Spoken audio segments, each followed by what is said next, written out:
2026 నుంచి 2030 వరకు మనం కంపేర్ చేసుకుంటే ఎక్కువ స్ట్రాంగ్ గ్రోత్ ఉన్నటువంటి బ్రాంచెస్ ఏమున్నాయండి ఇంజనీరింగ్లో? సో ఇప్పుడు మనం ఎక్కడ విన్నా కానీ మనకు ఒకటే వర్డ్ ఏమనిపిస్తుంది అంటే ఆర్టిఫిషియల్ ఇంటెలిజెన్స్ ఏఐ అంటున్నారు. బట్ అసలు దీని రియాలిటీకి వస్తే అసలు ఒక ఇంజనీరింగ్ బ్రాంచ్ చూస్ చేసుకోవడానికంటే ముందుగా మనము ఫస్ట్ ఒక స్టూడెంట్ ఇంటర్మీడియట్ ఆర్ డిప్లొమా అయిపోయిన తర్వాత ఏం చేస్తారంటే గూగుల్కి వెళ్తారు, సెర్చ్ చేస్తారు, అండ్ రిలేటివ్స్ని అడుగుతారు, పేరెంట్స్ని అడుగుతారు, తెలిసిన ఫ్రెండ్స్ని అడుగుతారు. ఒకరేమో ఈసీ అంటారు, ఒకరేమో సిఎస్సి అంటారు, ఒకరు ఏఎంఎల్ అంటారు, ఒకళ్ళేమో మెకానికల్ తీసుకో అంటారు, ఒకళ్ళు సివిల్ తీసుకో అంటారు. బట్ దీనికంటే ముందుగా let's do some math now. So మన ఇండియాలో ఎవ్రీ ఇయర్ 3 lakh+ జాబ్స్ అనేవి ఒక ఫ్రెషర్స్కి రిలీజ్ అవుతున్నాయి. Okay, 3 lakh+ jobs. సో ఈ 3 lakh+ జాబ్స్లో ఏ ఇండస్ట్రీస్లో జాబ్స్ అనేవి ఎక్కువ రిలీజ్ అవుతున్నాయి, ఎలాంటి ఫ్రెషర్స్ని వాళ్ళు తీసుకుంటున్నారు అనేది మనం చూస్తే ఫస్ట్ వచ్చేపాటికి ఈసీఈ అనేది electronics and communication engineering.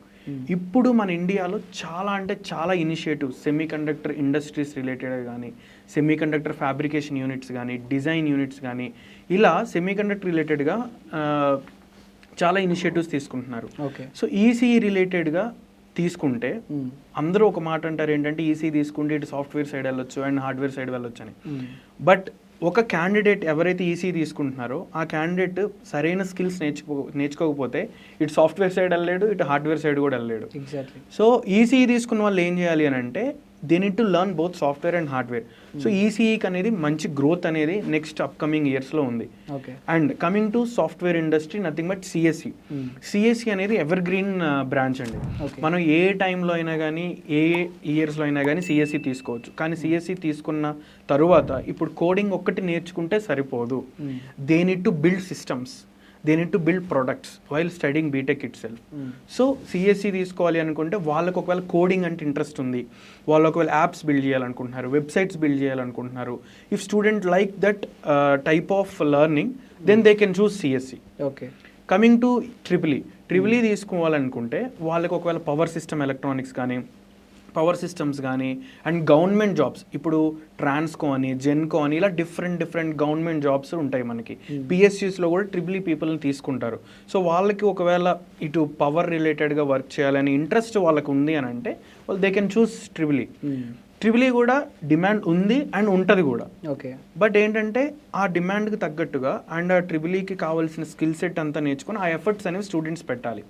Coming to mechanical and civil they are like underrated branches అనమాట. కానీ ఇప్పుడు సెమీకండక్టర్ ఇండస్ట్రీ కానీ ఏ ఇండస్ట్రీ కానీ తీసుకున్నా కానీ mechanical design engineers are very important.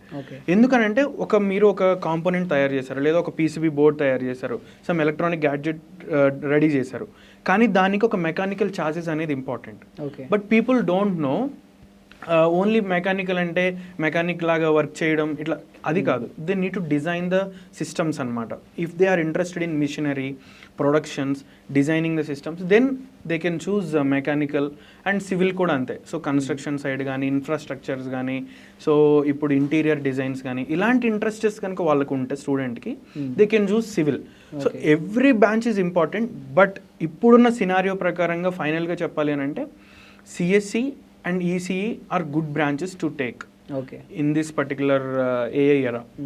2026లో చాలామంది ఇప్పుడు మైక్రోసాఫ్ట్ ఎండోర్స్డ్ కరికులం అని చెప్పేసి, Deloitte endorsed curriculum, Google endorsed curriculum, ఇలా కరికులమ్స్ అనేవి కొన్ని కంపెనీస్తో టైఅప్ అయి చేస్తున్నారు. సో ఇలాంటి వాటిని చూస్ చేసుకుంటే ఎలా ఉంటుంది అండ్ ఫ్యూచర్ ఎలా ఉండబోతుంది? ఎస్, ఆబ్వియస్లీ ఇప్పుడు ఆ కరికులమ్స్ ఇప్పుడు మైక్రోసాఫ్ట్ ఆర్ డెలాయిట్ ఇలా డిఫరెంట్ కంపెనీస్ కాలేజెస్తో కొలాబరేట్ అయ్యి if they change that curriculum then definitely student will be benefited. Because వాళ్ళకి తెలుసు ఇప్పుడు ఒక మైక్రోసాఫ్ట్ కంపెనీలోకి రిక్రూట్ అవ్వాలి అని అంటే what skills they should have or student should have. So ఈ స్కిల్ సెట్ వాళ్ళకు తెలుసు కాబట్టి వాళ్ళు ఆ స్కిల్ సెట్ రిలేటెడ్గా వాళ్ళ కరికులంలో ఇంక్లూడ్ చేసినప్పుడు వాళ్ళ కరికులమ్స్ అండ్ ఆ రిలేటెడ్ స్కిల్ సెట్ వాళ్ళు కాలేజ్లో ఉన్నప్పుడు నేర్చుకుంటే ఆబ్వియస్లీ వాళ్ళకి మంచి ప్లేస్మెంట్స్ అనేవి వస్తాయి. అలాంటి కరికులమ్స్ మనం ఎంకరేజ్ చేయాలి. ఇండస్ట్రీస్తో కొలాబరేట్ అయ్యి అన్ని బ్రాంచెస్లో కూడా ఇండస్ట్రీ రిలవెంట్ కరికులమ్స్ అనేవి తీసుకురావాలి.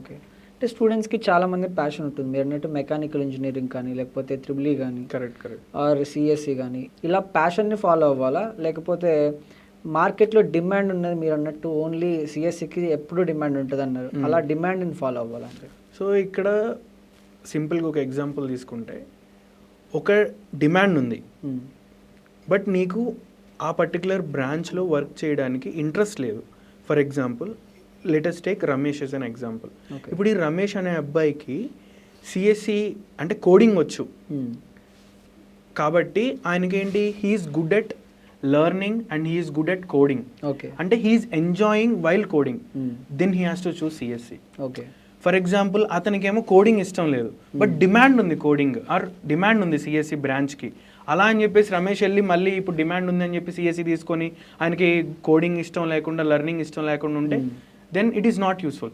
సో దేంట్లో అయితే డిమాండ్ ఉందో అండ్ ఆ డిమాండ్కి తగ్గట్టుగా దేనిలో అయితే ఆ స్టూడెంట్కి ఇంట్రెస్ట్ ఉందో ఆ రెండింటికి కోయిన్సిడెన్స్ చేసుకొని అలా ఆ బ్రాంచ్ని అండ్ ఆ ప్యాషన్ని ఫాలో అవ్వాలి. నీకు ప్యాషన్ ఉంది, డిమాండ్ లేదు, యూజ్లెస్. నీకు డిమాండ్ ఉంది బట్ ప్యాషన్ లేదు, యూజ్లెస్. సో నీకు ఏదైతే వర్క్ చేస్తున్నావో ఆ వర్క్కి రిలేటెడ్గా నీకు ఆ ఇంట్రెస్ట్ వచ్చి ఆ లెర్నింగ్ ఎంజాయ్ చేస్తున్నావు అని అంటే దెన్ నీకు అప్పుడు డిమాండ్ కూడా ఉన్న దాంట్లో చూస్ చేసుకొని రెండింటిని మేనేజ్ చేసి చేయాలి. ఫ్యూచర్ ఇండస్ట్రీస్ కోసం ఏ బ్రాంచ్ని సెలెక్ట్ చేసుకుంటే బెస్ట్ అంటారు?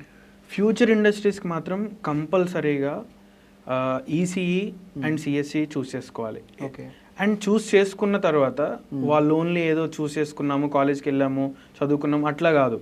So they need to build projects, hands on experience, ఇలాంటివి ఎక్స్పీరియన్సెస్ కూడా చాలా చేయాల్సి వస్తుంది. ఓకే, ఇందాక మనం మాట్లాడుకున్నట్టు సిఎస్సిలో ఎక్కువ కాంపిటీషన్ అనేది ఉంటుంది, ఆపర్చునిటీస్ కూడా అంతే రేంజ్లో ఉన్నాయండి? ఇప్పుడు రీసెంట్గా మనం చూస్తే చాలా కంపెనీస్ లే ఆఫ్స్ చేస్తున్నాయి, అండ్ ఎస్పెషల్లీ సాఫ్ట్వేర్ ఇంజనీర్స్ని. ఎగ్జాక్ట్లీ. ఎందుకు ఇప్పుడు ఈ సాఫ్ట్వేర్ ఇంజనీర్స్ లే ఆఫ్ చేస్తున్నాయి అంటే ఒక పర్టికులర్ ఇనీషియల్ డేస్లో టెక్నాలజీ షిఫ్ట్ అవ్వకముందు మనం ఇనీషియల్ డేస్కి ముందుకు వెళ్తే కంప్యూటర్ రెవల్యూషన్ జరిగింది. కంప్యూటర్ రెవల్యూషన్ అంటే ఏంటి, ఇంతకు ముందు కంప్యూటర్స్ ఒక రూమ్ అంతా ఉండేవి అని చెప్పేవాళ్ళు. సో ఇప్పుడు చూస్తే we can carry it an our hands, right? Portable అయిపోయినాయి. అంటే టెక్నాలజీ షిఫ్ట్ అయింది అక్కడ. తరువాత మీరు 2020లోనే ఏఐ వచ్చింది, కానీ బూమ్ అయింది మాత్రం 2023. అంటే వితిన్ 3 to 4 years అసలు ఏఐ అనేది ఎంటైర్ ఇండస్ట్రీస్, ఎంటైర్ కంపెనీస్ని, వరల్డ్ మొత్తాన్ని షేక్ చేస్తుంది. అంటే ఒక CSC student or EC student or any branch student opportunities ఉన్నాయి అని చెప్పి సిఎస్సి బ్రాంచ్ తీసుకోవడం కాదు, ఆ ఆపర్చునిటీస్ తగ్గట్టుగా వీళ్ళ ఓన్గా ఏఐ మోడల్స్ తయారు చేయాలి. రైట్.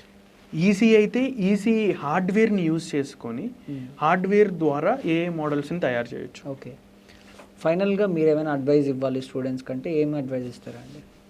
అడ్వైజ్ వచ్చేసి not just theoretical learning, you have to learn in a practical way. And ప్రతిదీ కూడా కాలేజ్ అయిన తర్వాత చూసుకుందాము, లేదా ఫస్ట్ ఇయర్కి వచ్చాము, ఫస్ట్ ఇయర్ అయిన తర్వాత చూసుకుందాం, సెకండ్ ఇయర్ అయిపోయిన తర్వాత అట్లా ఫస్ట్ ఇయర్ జాయిన్ అయిన వెంటనే దే నీడ్ టు అండర్స్టాండ్ అసలు ఇండస్ట్రీలో ఏమేమి ఉన్నాయి, ఫ్యూచర్ ఇండస్ట్రీస్ ఏమున్నాయి, వేటిలో జాబ్ ఆపర్చునిటీస్ ఉంటాయి. అలా వాళ్ళు ఫస్ట్ ఇయర్లో ఒక రోడ్ మ్యాప్ డ్రా చేసుకోవాలి. రోడ్ మ్యాప్ డిజైన్ చేసుకున్న తర్వాత సెకండ్ ఇయర్ నుంచి they need to learn. Second ఇయర్లో they need to do some experiments. For example సిఎస్సిలో ఉన్నాడు, సిఎస్సిలో మళ్ళీ చాలా కేటగిరీస్ ఉంటాయండి.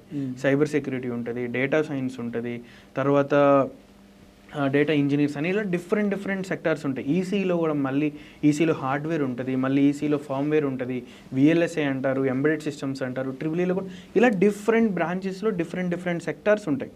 ఈ ప్రతి సెక్టార్లో వాళ్ళకి ఏ బ్రాంచ్ అయితే చూస్ చేసుకుంటున్నారో ఆ సెక్టార్స్లో ప్రతి సెక్టార్ గురించి రీసెర్చ్ చేసి దేనిలో అయితే వాళ్ళకి ఇంట్రెస్ట్ వస్తుందో దాని ప్రకారంగా సెకండ్ ఇయర్లో they need to decide what sector is good for future and for their own learning. Third year lo they need to build the projects on that particular selection of sector. Next fourth year ko vachepatike they need to build resume and portfolio to get the jobs. So ivanni kuda major impact anevi create chestayi.